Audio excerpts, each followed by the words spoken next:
বদলীকৰণ তাৰ ইতিমধ্যে লিষ্ট এখন ওলাইছে কিন্তু একাংশ শিক্ষক যিসকলে আন্তঃজিলা বদলীকৰণ বিচাৰিছিলে সেইসকলৰ কিন্তু ইয়াৰ এখন আইন আছে।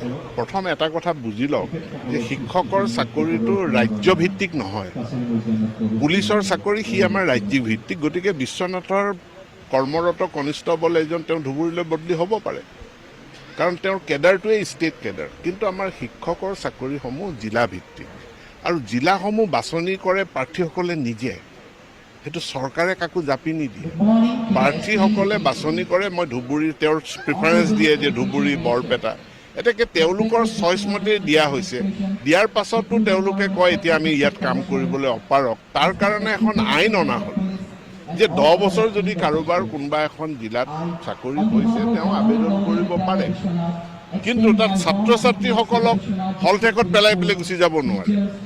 বিদ্যালয়খনক শিক্ষক নোহোৱা কৰি পেলাই 10 বছৰ হ'ল, সেইকাৰণে বিদ্যালয়খনত শিক্ষক নোহোৱা কৰি সকলো ট্ৰেন্সফাৰ হ'ব নোৱাৰে।